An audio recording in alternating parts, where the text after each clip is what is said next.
Walaikum Assalam. How are you all? Good, sit down. Okay, as you know, it's our English period and we have started our series of tenses, and today our branch is past perfect continuous tense. हमने past के पीछे 3 branches cover कर लिए हुए हैं, past indefinite, past continuous and past perfect. आज हमारी fourth and last branch है पास्ट की, that is past perfect continuous tense. आपको मैंने बताया था कि जब भी हम परफेक्ट कॉन्टिन्यूअस के टेंसेस करते हैं उनमें थोड़ा जो हिस्सा होता है वो कॉन्टिन्यूअस टेंस का भी होता है और परफेक्ट टेंस का भी होता है।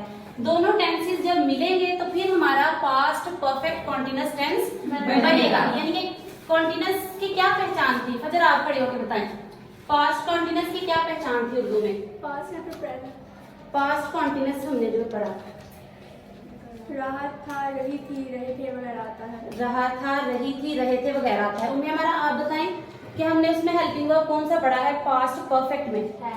हैड। अब इन दोनों चीजों का जो मिलाप है वो पास्ट परफेक्ट कॉन्टिन्यूअस में पढ़ेंगे। इसकी जो पहचान है वो पास्ट कॉन्टिन्यूअस वाली ही रहेगी। वो क्या है कि इन फिक्रात के आखिर में, इन फिक्रात के आखिर में रहा था, रही थी, रहे थे वगैरह आता है। रहा था, रही थी, रहे थे वगैरह आता है। और यही पहचान हमारी पास्ट परफेक्ट कॉन्टिन्यूअस की भी होगी और यही हमारी पास्ट कॉन्टिन्यूअस में भी थी। लेकिन हमने जैसे कि प्रेजेंट परफेक्ट कॉन्टिन्यूअस में भी पढ़ा था कि इनमें हम किस चीज का इजाफा करते हैं? टाइम का। किसका इजाफा करते हैं? टाइम का। और टाइम किस तरह का होता है? कितनी तरह का होता है? दो। टाइम कितने हो गए?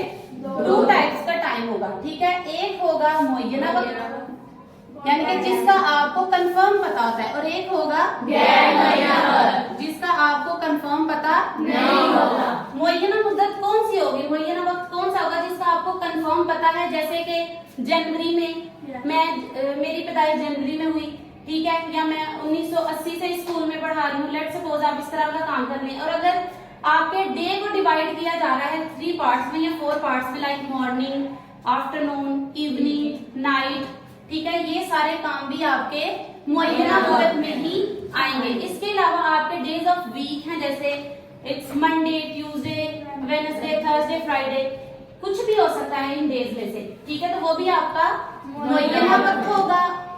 और इसके अलावा जब आपका टाइम पूरा यानी कि घंटे में बताया जाए कि 2 बजे, 3 बजे, 4 बजे, 5 बजे, तो ये आपका टाइम भी मुअय्यना मुद्दत में होगा। और मुअय्यना मुद्दत के टाइम को शो करने के लिए हम कौन सा वर्ड यूज करते हैं? सिंस। और गैर मुअय्यना के लिए फार में वो वक्त शामिल होंगे जैसे 2 घंटे से, 3 घंटे से, 3 दिन से, 4 दिन से, 5 मिनट से, 5 सालों से, 6 महीनों से, ये कुछ भी हो सकता है। ठीक है, क्योंकि हमें कंफर्म पता नहीं है ये कौन से 2 महीने हैं, ये कौन से 2 साल हैं, ये कौन से 2 दिन हैं। घंटे, मिनट, सेकंड, कई घंटों से, बहुत से घंटों से, चंद मिनटों से, चंद सालों से, ये सारी चीजें जो है वो गैर मुअय्यना वक्त में आएंगी। और उनके साथ हम कौन सा वर्ड यूज करेंगे? फार का। अच्छा जी, अब आगे जो मेन बात है वो है इसकी फॉर्म ऑफ वर्ब की। तो फॉर्म ऑफ वर्ब कौन सी यूज होगी जी? फर्स्ट फॉर्म प्लस आईएनजी, क्योंकि किसी भी कॉन्टिन्यूअस के टेंस में हमेशा फर्स्ट फॉर्म ही यूज करते हैं और साथ आईएनजी। और अब दूसरी आगे जो हमारा थर्ड पॉइंट है वो होगा जी हेल्पिंग वर्ब का। हेल्पिंग वर्ब हमने इससे पीछे वाली ब्रांच में कौन सा पढ़ा था? पास्ट परफेक्ट में हैड हम किस किस के साथ लगाते थे? सारे सब्जेक्ट्स के साथ हमने हैड लगाया था। और यहाँ पर भी हैड ही लगेगा, लेकिन जब भी कॉन्टिन्यूअस का टेंस होगा, परफेक्ट कॉन्टिन्यूअस मिल जाएंगे, उनमें कौन सा वर्ड ऐड हो जाता है? बीन का। तो इसमें हेल्पिंग वर्ब हो गया हैड बीन। ठीक है, अच्छा, अब आगे हम लिखेंगे अपना फॉर्मूला कि इसका फॉर्मूला कौन सा है।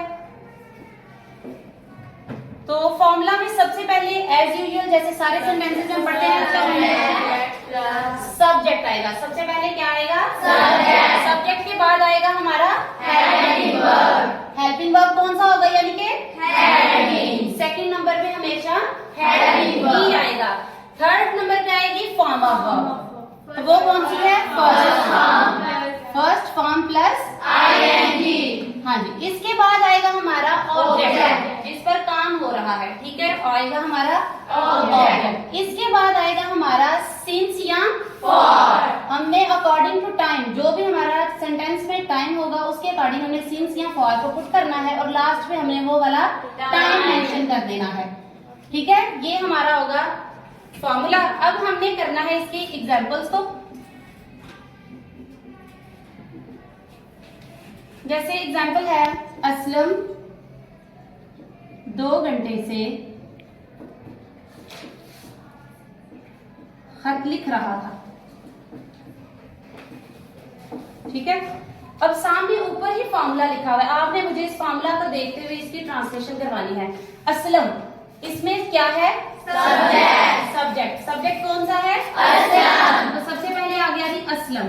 असलम के बाद है जी हेल्पिंग वर्ब। हेल्पिंग वर्ब कौन सा है? और किस किस के साथ लगना है? सबके साथ। सबके साथ आपने ब्लाइंडली हैड बीन को पुट कर देना है। असलम के बाद आ गया हैड बीन। थर्ड नंबर है जी फॉर्म ऑफ वर्ब का फर्स्ट फॉर्म प्लस आईएनजी। इसमें काम कौन सा है? वर्ब कौन सा है? लिखना। लिखने की इंग्लिश क्या है? राइट। राइट, लेकिन हमने लगानी है आईएनजी फॉर्म, क्या बन जाएगा? Writing. Writing. Aslam had been writing. अब हमारा ऑब्जेक्ट इसमें क्या है? चीज कौन सी है? किस पे काम हो रहा है? लेटर पे, ठीक है। तो राइटिंग द लेटर। लेटर हमारा हो गया ऑब्जेक्ट।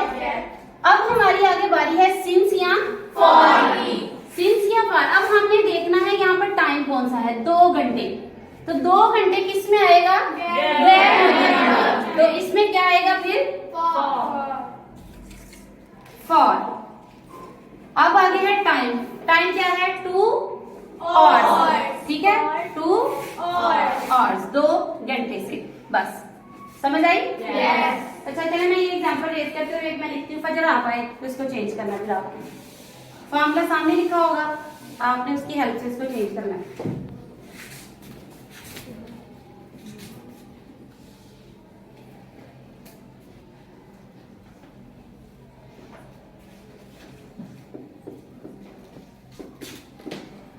हम सुबह से किताबें पढ़ रहे थे, इसको चेंज करें।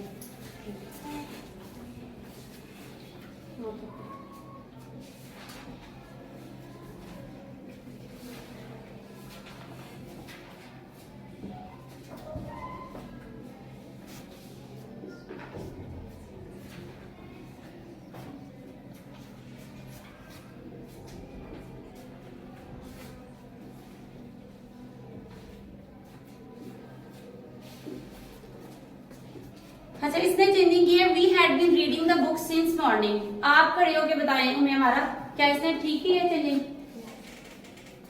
क्या मुझे बताएं, इधर सिंस आना था या फॉर आना था? सिंस। क्यों? क्योंकि सुबह का है, ये मुअय्यना मुद्दत है, ठीक है। सुबह शाम दोपहर रात का जब भी जिक्र आएगा आपने क्या लिखना है? सिंस, ठीक है, शाबाश। और अगर यहाँ ही होता कि हम कई घंटों से किताबें पढ़ रहे हैं, फिर फॉर आना था, फॉर सेवरल आवर्स हो जाना था, ठीक है। समझ आई? Okay, thank you.